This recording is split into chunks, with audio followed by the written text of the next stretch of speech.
Duterte family, hindi sila basta-bastang mga political, ano ba to, demons or evil na, yung usual na politiko na pagka ano na, okay na yan, wala na yan.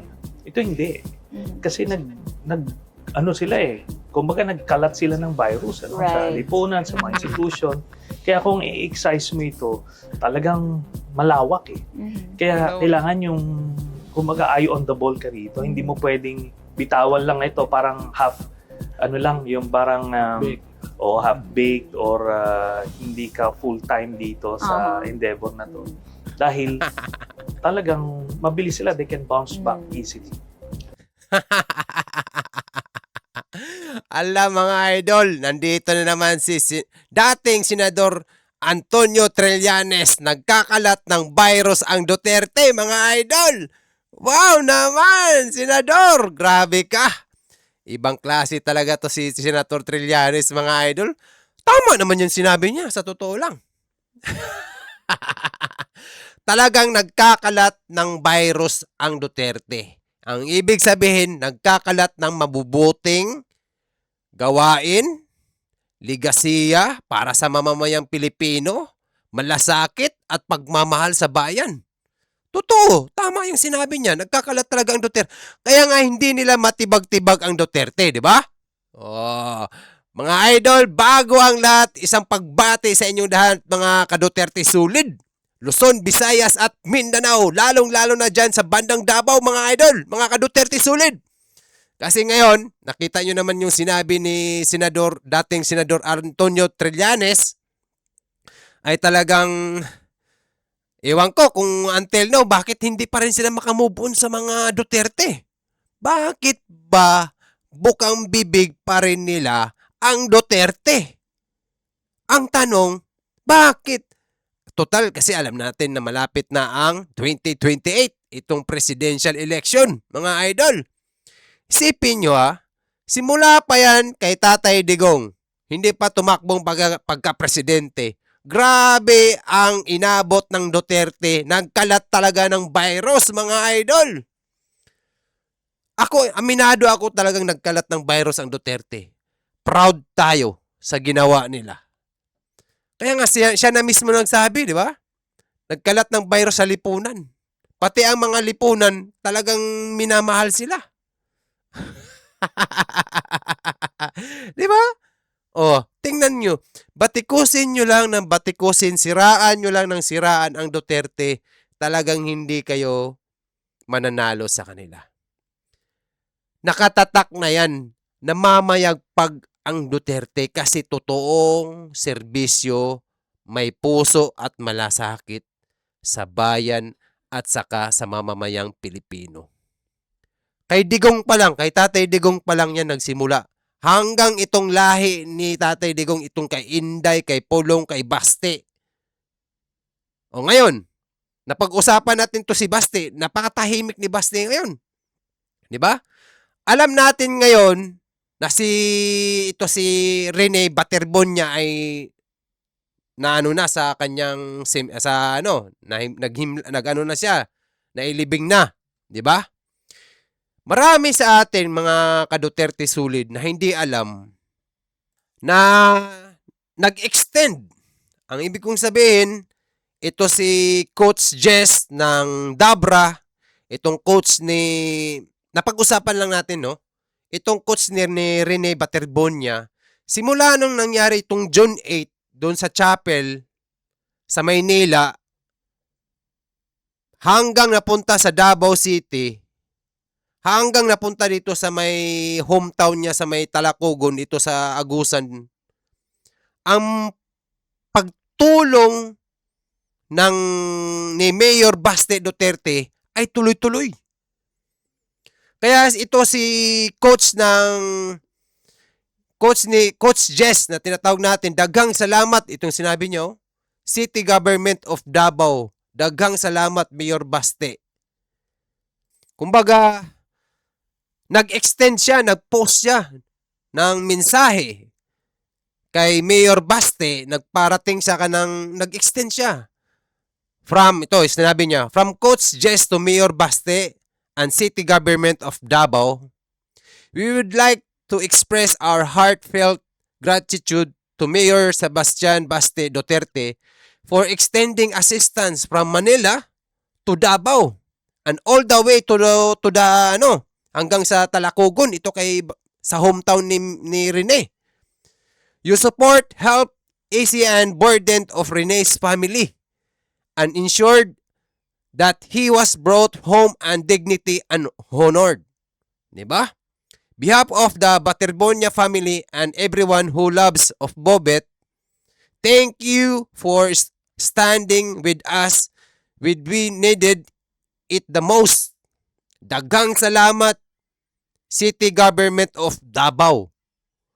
Daghang salamat, Mayor Baste Duterte. Isipin nyo ng mga idol, oh. Diba? Kaya pala nung galing Davao si Rene, tapos dinala siya, diba? Nag-convoy lang sila lahat. Nakita ko yung Duterte bus. First time ko nakita yun, sa totoo lang. Nakita ko doon yung mukha ni Tatay Digong. Lahat ng pamilya ng Baterbonian doon nakasakay.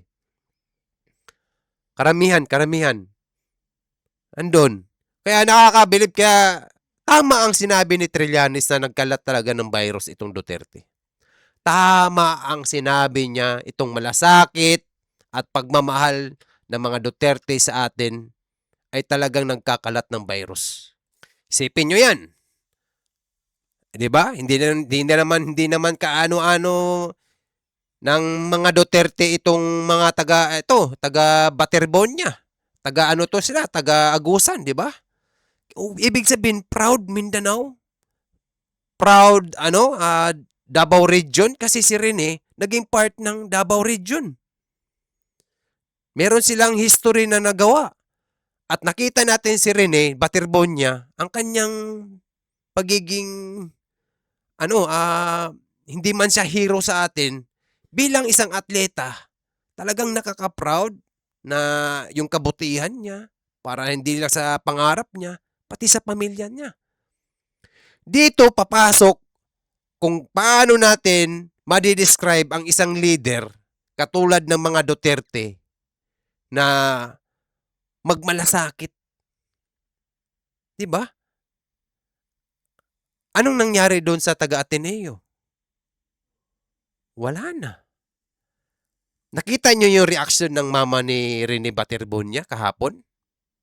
Grabe mga idol, katakot-takot yung mensahe niya doon. Sinama doon yung jersey niya doon sa libingan. Ano ang mensahe ng nanay niya? Kung naintindihan nyo, siguro naku po. Bahala na si Lord, bahala na si Rene. Alam natin lahat yun kung anong sinabi ng nanay niya ay nagkalat na ngayon dyan sa social media. Pero, ang malasakit ng Duterte, kahit taga-Talacogon ito si Rene, tuloy-tuloy ang pagtulong. Proud Davaoenyo, proud Davao Region. Diba? Kahit si Rene, proud siya. Pero pinagmamalaki niya na galing siya ng Talacogon at Agusan siya. Pinagmamalaki niya ang hometown niya. Kahit naman ako siguro. Kasi nandun pamilya ko eh. Ngayon, kasi napag-usapan natin to kasi nagkalat nga ng virus itong mga Duterte sa lipunan. Sabi ni dating Senador Trillanes, ay napakatama yung sinabi mo. Tama talaga. Totoo ang sinabi niya na nagkalat ng virus. Kabutihan, virus na kabutihan, virus na malasakit sa bayan, virus na pagmamahal sa ating mga Pilipino, lalong-lalo na sa mga masang Pilipino. Number 1. Kagaya ng Baterbonia family. Kaya nga nag-extend ng pasasalamat itong coach ng Dabra, ito si Coach Jess, sa mayor ng Davao, ito si Sebastian Baste. Hindi iniwan hanggang sa huli. Yung pamilya niya, at may balita ngayon, kasi alam naman natin yung pamumuhay ng pamilya ni Rene Baterbonia ay talagang Simple lang, pati yung kanilang bahay, nakita nyo naman, at binigyan sila ng bahay dyan sa Davao. Abangan natin to kasi itong social media ay napakabilis na kumakalat. Abangan nyo yan, itong pabahay, I think, meron yan yan. Ang dami nang ang nabigyan sa Davao. Lalong-lalo na itong mga, kasi ako taga Davao, mga ka-Duterte. Meron talagang pabahay ang Davao ngayon na ginagawa. Last year pa yan. Kung sino itong mga taga Davao, mga Davaoenyo na walang bahay, lalong-lalo na pag ikaw ay OFW. Mag-apply ka lang dun. Ganon ngayon ang Davao City. Baka lahat kayo lumipat na ng Davao. Ay, nako po. Kaya tama ang sinabi ni Trillanes, mga ka-Duterte. Kaya hayaan na lang natin to si Senador Trillanes kung ano yung mga gusto niyang sabihin sa Duterte. Noon pa yan, hanggang ngayon, tumigil na lang ito until now, nandyan pa rin yung kasama niya, si Senadora Laila de Lima. Andun, kasama sa prosecutor itong pag-i-impeach kay Inday. Oh. Ngayon, si Inday Sara nandun sa Cebu, sa Bogo City. Cebu City, sa Bogo. Oh, pinuntahan niya itong ating mga kababayan na naapektuhan sa kalamidad noon at itong mga taga-suporta niya. Nagbigay rin siya ng tulong. Alam na natin yan kasi nandyan na yung social media, nagkalat na.